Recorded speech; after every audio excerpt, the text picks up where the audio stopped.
Mr. Secretary, good to see you again here. Great to see you, and thank you for having me. Absolutely. Early voting begins on Monday. How confident should I be in Texas elections? I think extremely confident. Really? Yeah, I think that all the money and effort that goes into it, as well as all the people involved in it, their one goal is to have safe, secure, and fair elections. Anything concern you going into early voting and just a few weeks away from Election Day? You just hope people take the time to go vote, and I think that's the big thing that was always the great fear is all this effort, all these dollars are spent to share their message by the candidates, the infrastructure to conduct the elections. But what if people don't show up very often? And so it's kind of sad. 18 million registered voters now in Texas. That's a tremendous amount of voters. Do you think that suggests that we're going to see higher turnout? I don't know. You know, the last presidential election, I think, was about 2/3, 66, a little over 66%. Yeah. The one before that was down around 60%. So I would be surprised if it surpasses the 2/3. I don't know if the same level of excitement is there as it was there the last election. You were Secretary of State during the audits of the 2020 election. You implemented changes that the legislature wanted. How are voters going to benefit from those now, or what will they see now from what you implemented? So I think one of the things that we know is we have the ability to go and look at matters. Let me start that over. Yeah, that's all right. I think one of the great things is that we now know what areas needed improvement, and we've kind of addressed that. And I say we. The Secretary of State's office has interacted with the election administrators at the local level to make sure that their record keeping is correct. Because so many times the record keeping, if no one's checking it or no one's calling it out, they don't know that they definitely need to maintain those documents. I think now they do, and they treasure them. And I think that allows for an audit trail that should inspire confidence in the election.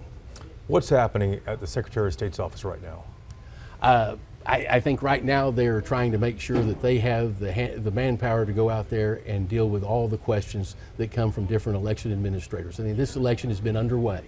While early voting starts tomorrow, it's been underway. So they're very, very busy. Come election night, what are you watching for? Which races are you going to have your eyes on? I think there's 2 U.S. representative seats down in the Valley. I think there's a state Senate seat down in the Valley. Those would be the ones I would really be focused on as much as anything, because I'm really interested to see how the Valley, if it has changed at all, and if what happens when those races. But Republicans made inroads down in the Valley. Do you think they're going to keep those seats, or what's going to happen there? I think that's the magic question that everybody's looking for the answer for, Jason. I think at the end of the day, if they're able to flip that Senate seat from Senator LaMantia over, I think that is one that changes what happens in the next legislative session, because that should give the Republicans 20 seats if they win that, and that's critical. How likely is that? From what I've heard, it's more than a coin flip chance, so better than 50-50. Election night, 7 p.m. when the polls close and we start to get those first numbers coming in. How much of the early vote might be the total vote? Any idea? I think you should look at about 50% of it as being early vote. So that's that quick number you see, and then everything drags on after that. And that's because they're able to process those ballots very quickly. And to make sure I'm clear, in 2018, a lot of people saw the early vote come in the U.S. Senate race, and Beto O'Rourke was ahead. How does the early vote from rural counties get turned into you guys immediately? Is that released also at 7 o'clock from these rural counties? So it's released, but the infrastructure to conduct the counting of the ballots varies amongst the counties. Sure. And so a place like Dallas County, Harris County, Tarrant County, they're going to have the latest technology. They can turn it around fast, right? Absolutely. They have super machines that none of the little counties could afford to buy in a million years. And so there's as much, as in many of those counties, much more of a manual process. Loving County has 100 people that vote.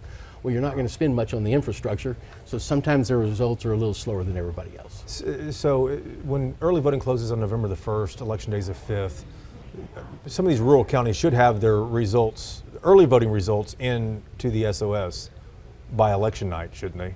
So typically all of them do. Okay, typically they all do. Yeah, I was just curious about that because I have to go down there for 3 hours and talk about election night, so I just want to make sure I knew what I was talking about. A few more questions here. Georgia had tremendous turnout when early voting started in that state the other day. Do you think Texas is going to see the same? You hope so, right? Whether you're Republican, Democrat, or for another candidate, I think that's what people hope for. I think having 100% turnout would be a perfect election.